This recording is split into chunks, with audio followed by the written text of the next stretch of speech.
Hello and welcome to Heal Your Heart After Baby Loss. I am Julia Go. I am Transformational Master Coach and I am bereaved mom. I lost my son in February 2016 and now I am on a mission to create support for women around the world who have lost their baby that is easily accessible and lets us connect and know that we are not alone and that we can heal our heart while honoring our loss and our life. And you're watching or listening to the You Are Not Alone interview series. And this interview, I'm talking to Tanya, whose baby had trisomy 18.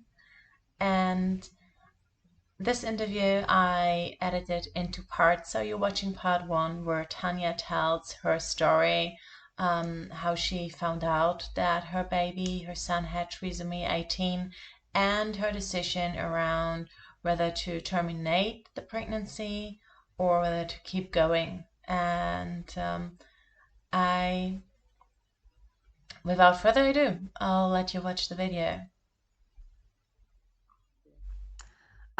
So now we started talking, and I actually don't really know you. So would you like to tell me a little bit, or all of us, like who you are? Sure. So I'm Tanya. I live on the outskirts of Auckland, and um, we. Where do I start? Our experience with losing our baby was last year in 2019. Um, I'm an older mum. I'm 42 now, so I sort of thought going into it, I thought, okay, I'm realistic about these things. It might take a long time to get pregnant. It might, all of the myriad of things that they tell you when you're an older mum. I already have a stepdaughter, and then I also have another daughter who has just turned 4. So I was very lucky with her. Got pregnant very quickly, straightforward pregnancy. Everything went according to plan. So I had no inkling that anything would be any different this time. So middle of last year, I have had miscarriages in the past. So just sort of one prior to my other daughter being born, and then last year I had one prior to getting pregnant with our son. And so I sort of had a bit of a joke with my doctor in a way, which again, as you know, sort of, everyone has their coping mechanisms, and that is something that we joked about in a way. It's my cycle. I tend to miscarry and then I have one. So I got pregnant with our son middle of last year. Everything was fine. Blood tests are all good. Had the normal bloods around the 12 weeks for Downs and T18 and T13, which I'd never even heard of T18 and T13 then. Me neither, before being pregnant. Yeah, never even heard of it, never even looked at results or anything. All I was interested in looking at was the Down syndrome one, because it's the only one I knew about. And looked at those, had the scan, the measurement. They said that was fine. My test results were low probability. And then we got to the anatomy scan, which, when's that? 18 weeks or something. And went along to that, and luckily I had to reschedule it. The first time I went, I had my other daughter with me, and I'd forgotten my scan form, so they wouldn't let me do it, and I had to rebook. So the next time I went back, I didn't have her. I went by myself, which I was a bit disappointed about, but in the long run, it was probably the best, because it took an extraordinary amount of time, and they obviously could see a myriad of different issues on the scan, which they didn't let on to. They were incredibly professional and just smiled and nodded, as they do. And in hindsight, I've said to them, I feel so sorry for them, because it must be such a horrible situation for them to be in when they have this very happy woman lying there, and they can see all of these issues, and it's not their place to say. So, and I didn't ask the right questions of, is everything okay? So, because what I could see on the fuzzy screen looked fine. So, anyway, she said to me, at the end of it, you need to phone your midwife in the next hour. She'll have the results. And I was like, I think she said there was a few little issues, which were actually, whether she used the word little, there were a few issues. And she said, but you need to phone your midwife in the next hour. So I went home stewing, text my midwife to say that, can you ring me as soon as you've got these results? They said that I need to talk to you about them. So she rang me, and first of all she said, do you have someone with you? And I knew straight away, okay. Yeah. And I said, no, but tell me anyway, because I'm not going to sit here for the next 3 hours waiting for my partner to come home going, oh my goodness, what the heck's wrong? Yeah. So I just said, give it to me straight. Just tell me what's wrong. And she just explained the results. She gave me the list of things that were wrong, what they thought that they could see, which was everything that goes with T18, spina bifida, club foot, webbed fingers, misshapen skull,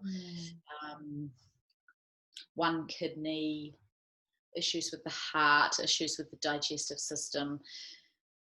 It was a shopping list. And of course it was devastating to hear. And of course, I find the easiest way to tell my partner any bad news is via text. So unfortunately, he got it in a text message because I don't think I could have told him.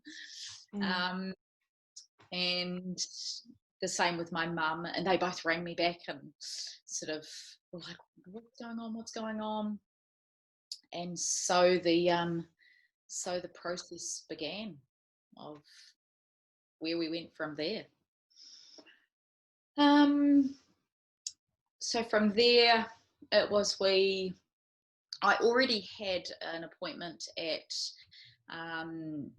Waitakere, our closest hospital here, for another issue that they had to check with my cervix and things because of a previous surgery. And so I went and still had that appointment with that doctor, and we didn't spend any time talking about that issue at all. We spent the whole time talking about this problem with our baby, because we were waiting for our appointment up at Auckland Hospital with the maternal fetal medicine team, and they weren't able to see me for about it was going to be close to 2 weeks, 10 days, 2 weeks away. Yeah, so this doctor that I saw at Waitakere about the other issue, I told him that, and because he said, when are you going to see them? I said, it's not for another week or so. And he said, no, that's ridiculous. So he got his nurse onto it, and she obviously made some calls and talked to some people, and they got me an appointment 3 days later. Oh, wow, that's great.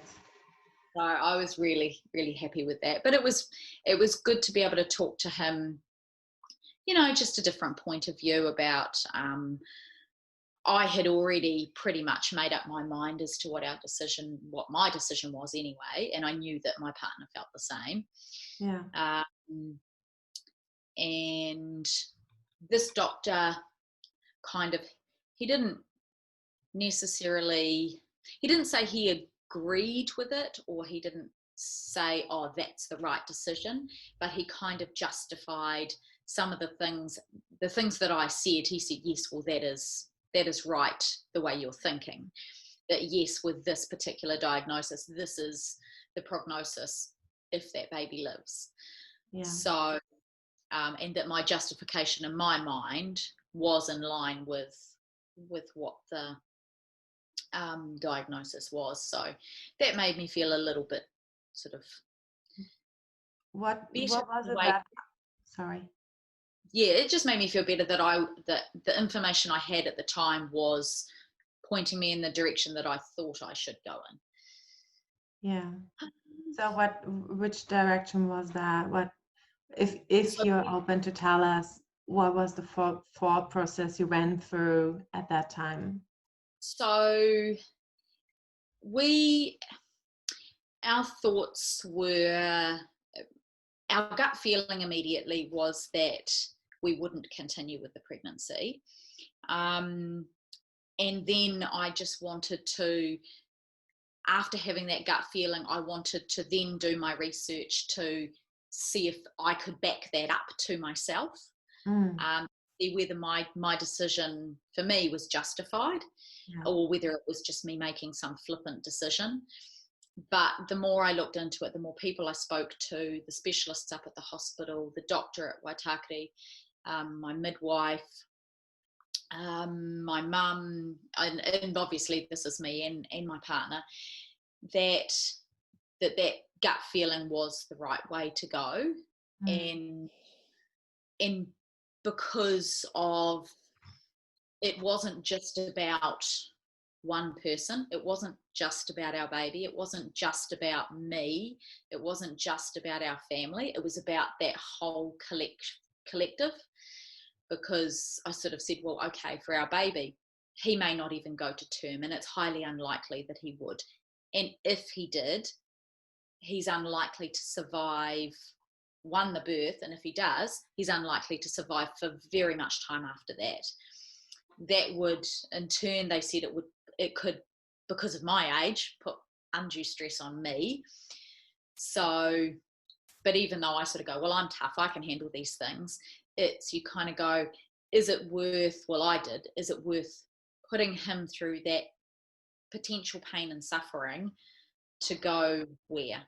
And then in the absolute rare situations that a baby with his conditions does survive, it's hugely costly in so many ways. Emotionally, it's costly on the systems that we have in New Zealand here to support that baby. I mean, it would be hard on my other children, it would be hard on my partner and I and our relationship. I mean, it's hard on my extended family, hard on everybody, just to deal with that for what I viewed as not actually giving our baby quality of life. And yeah, that was my, I suppose, justification, was that looking at everybody's situation, babies, ours, and my family, and everyone's situation, that the best option was, the kindest option for everybody was to let them go. Rather than, and I suppose in a selfish way, I thought, I can't go another 4 months getting more pregnant with everybody going, oh, are you so happy, and blah, blah, blah. And when I know exactly what's going on, and I don't want to pour my heart out to those people about, oh, well, actually, my baby has this, and probably will die, because they don't want to hear that. No one wants to hear that, of course. No. So it was, yeah, it was just, for me, it was figuring out what's best for everybody. Yeah. And I think that's the thing, like what your decision, what the decision that you all made together, that's best for everyone in your life. And I know that there are people who made a completely different decision, because for them that was or is the best decision they can make. And I somehow even remember that kind of internal judgment that I had when we decided to turn off the life support. Actually, it was there in that moment, but it also was there afterwards. For the next few months, it's been like, you know, what if maybe what he wanted, like my son, Yes. maybe what he wanted was to survive a little bit longer, you know. And like you know, those thoughts are coming up, and then I'm talking to myself like, but if there was no medicine at all, like if everything was natural, he probably would have been like that, Gone long. or he would have been, yeah, maybe even with me. Yeah. In a, And that's the thing, and that's where, for me, it was looking at the whole picture. yeah, And I mean, like, for our family situation, like, I lost my dad in an accident 2 days before my other daughter was born, and so we've we've had sort of drama to deal with yeah, for the last 4 years since that. And I thought, again, I can't put my mum through, I mean, she's on her own now, and that was devastating enough, that I can't put her and the rest of my family through something like that if something happened to me as well. yeah, And then, you know, it's that big picture. It yeah, was never just about me. yeah, And I think the other thing that helped me was that I grew up on a farm. I'm a country girl, and so I've seen that life cycle go through so many times, and go wrong as well, mm, with various animals and stuff, and watching it taking its absolute natural course, yeah, right from animals miscarrying all the way through to them being stillborn, and them being having abnormalities, and how nature has dealt with that and things. And it's, I suppose that's given me a bit of strength, which is good. I know yeah, the doctor at Waitakere told me I was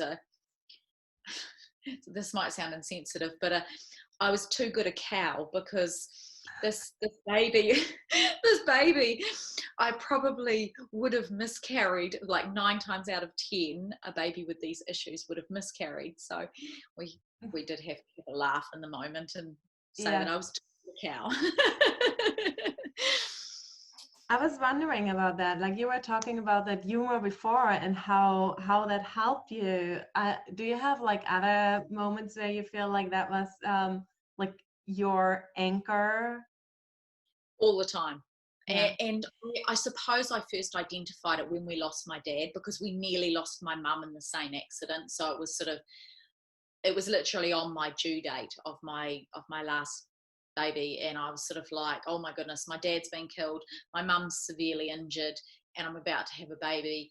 And then after all of that, I was at my dad's funeral with the 2-day-old baby, and it was just crazy surreal. And we even laugh about it now, my two brothers and I and mum, and say, if people could hear some of the things that we were saying in the house over those weeks, they Mm-hmm. would be horrified. But it's just, the dark humor, Yeah. but it's just a coping mechanism. And because our family we're a pretty laid back bunch, and we just roll with the punches with with life in general.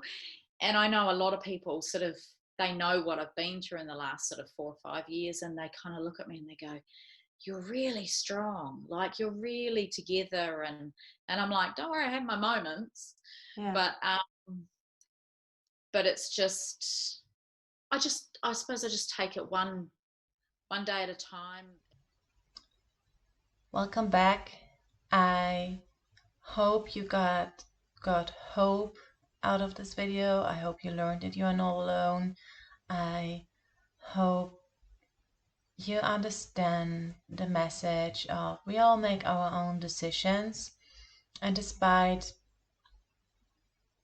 Tanya making the decision that she made, there was still a decision taken from her, because what she wanted was her baby boy living healthy in her arms. And in case you have lost your baby, no matter what the exact background story is, I want to send you all my love, all my compassion, And I want to invite you to connect on Instagram or on Facebook. I will put the links in the show notes. And I hope you find hope and love and connection, and you know that you are not alone. From my heart to yours. Bye.